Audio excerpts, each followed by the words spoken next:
আচ্ছা, এটা হইতেছে মাল্টিপ্লিকেশন প্রবলেমের মাইক্রো প্রোগ্রামের এক্সপ্লেনেশন। সো বেসিক্যালি এইটা হইতেছে আমার আটটা ক্যাপাসিটির রম। তো বেসিক্যালি যেহেতু আমার টি স্টেট হইতেছে 6টা, সো আমার হইতেছে 2 এর পাওয়ার নিতে হবে, 2 টু দি পাওয়ার 3 হইতেছে 8।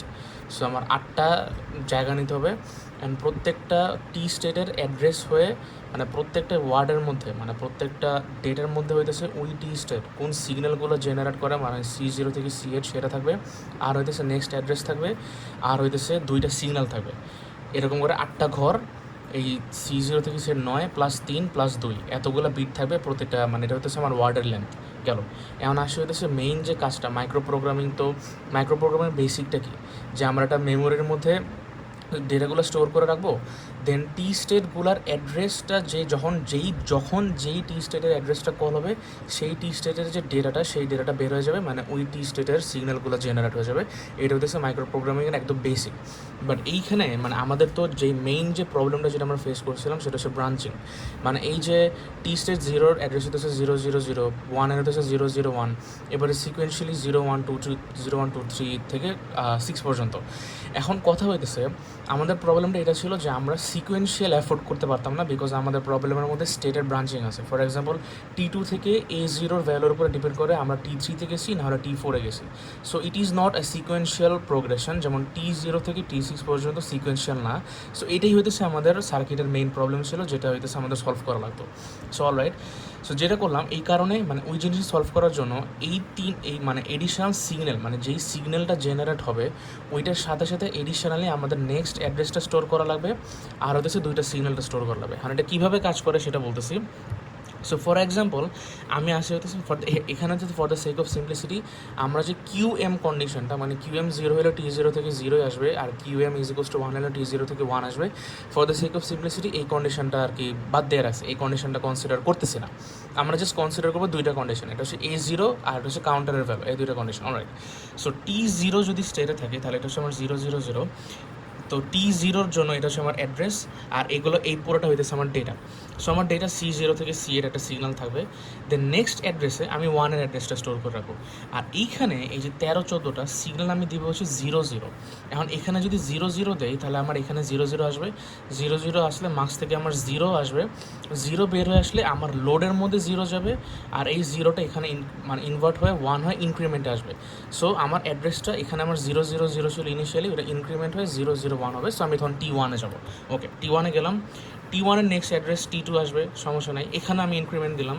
সো এখানে 0 0 ইনক্রিমেন্ট হয়ে আমার 0টা বের হবে, 0টা বের হয়ে ইনক্রিমেন্ট হয়ে 1 থেকে 2 আসবে। সো এখানে হচ্ছে আমার 0 1 0 আসবে, 0 1 0 আমার এই জায়গাটা আসলো। এখন T2-তে এসে আমার হচ্ছে ব্রাঞ্চিং। এখন T2-তে এসে আমি আমার কন্ডিশনের উপর ডিপেন্ড করে আমি আইদার যাইতেছি T3-তে, আর নাহলে যাচ্ছি হচ্ছে T4-এ। So what is the intuitive solution, যে আমি নেক্সট অ্যাড্রেসটা কী রাখবো? নেক্সট অ্যাড্রেসকে আমি T3 রাখবো নাকি T4 রাখবো? সো ইনটুইটিভলি আমার নেক্সট অ্যাড্রেস আমার T4 রাখা উচিত, কারণ আমার এখানে T2-এর অ্যাড্রেস আছে। সো আমার যদি ইনক্রিমেন্টের কন্ডিশন হয় তাহলে আমি অলরেডি ইনক্রিমেন্ট করে T3 পাইতেছি। বাট আমার যদি ইনক্রিমেন্টের কন্ডিশন না হয়, আমার যদি T4-এ যাওয়া লাগে, সেই ক্ষেত্রে আমি ইনক্রিমেন্ট করে T4-এ যাইতে পারবো না। So that is the reason আমার নেক্সট অ্যাড্রেসে T4 রাখতে হবে, যেই অ্যাড্রেসটা আমি ইনক্রিমেন্ট করে পাবো না। অলরাইট, সো T2 এর জন্য আমি নেক্সট অ্যাড্রেসটা 4-এ রাখলাম। এখন আমি এখানে 1 0 দিলাম, আর 1 0 দিলে আমার এই A0টার কন্ডিশনটা আসবে। এখন A0 যদি আমার 0 হয়, A0 যদি আমার 0 হয়, সেই ক্ষেত্রে অলরাইট এখানে একটা ভুল করছিলাম, এখানে আমার A0 বার হবে। আবার বলতেছি, আমি T2-তে আসি, T2-তে আসার পরে আমি আইদার যাইতে পারি হচ্ছে T3-তে আর নাহলে T4-এ। এখন আমার এই জিনিসটা T4-এ যাবো নাকি T3-তে যাবো, এটা ভ্যালু করবে আমার A0-তে। আর A0টা আমি অ্যাক্সেস করতে পারবো যদি আমার 13 14-তে আমি 1 0 দেই। 1 0 দিলে আমার A0-র যে আউটপুটটা সেটা আমার মার্কস দিয়ে বের হবে। এখন কন্ডিশনটা হইতেছে আমার A0 যদি 0 হয়, A0 যদি 0 হয় সেই ক্ষেত্রে আমার T4-এ যাইতে হবে। হ্যাঁ, তো A0 যদি আমার 0 হয় সেই ক্ষেত্রে আমার T4-এ যাইতে হবে। তার মানে A0 0 হওয়া মানে আমাকে লোড করতে হবে, আর A0 1 হওয়া মানে আমি T3-তে যাব, তাহলে আমাকে ইনক্রিমেন্ট করতে হবে। সো A0 যদি আমার 0 হয় তাহলে A0 বার আমার 1 হবে, আর এদিক দিয়ে যদি 1 যায় তাহলে এই লোডে যাবে হচ্ছে আমার 1, ইনক্রিমেন্টে যাবে হচ্ছে 0। সো এই যে লোডের ক্ষেত্রে আমি তখন নেক্সট অ্যাড্রেসটা 4-এর অ্যাড্রেস লোড করব, T2 থেকে আমি T4-এ যাব। আর এখানে A0-র ভ্যালু যদি আমার 1 হইতো, মানে আমি T3-তে যাব, তাহলে A0 প্রাইমের ভ্যালু আমার 0 হইতো। সো 0 হলে এদিক দিয়ে 0 যাইতো, লোডে 0 যাইতো, ইনক্রিমেন্টে 1 যাইতো। সো আমি T2 থেকে T3-তে যাইতাম ইনক্রিমেন্ট করে। আর এক্স্যাক্ট সেম জিনিসটা আর T4 T5-এর জন্য সেম, আর এক্স্যাক্ট সেম জিনিসটা হইতেছে T6-এর জন্য হবে।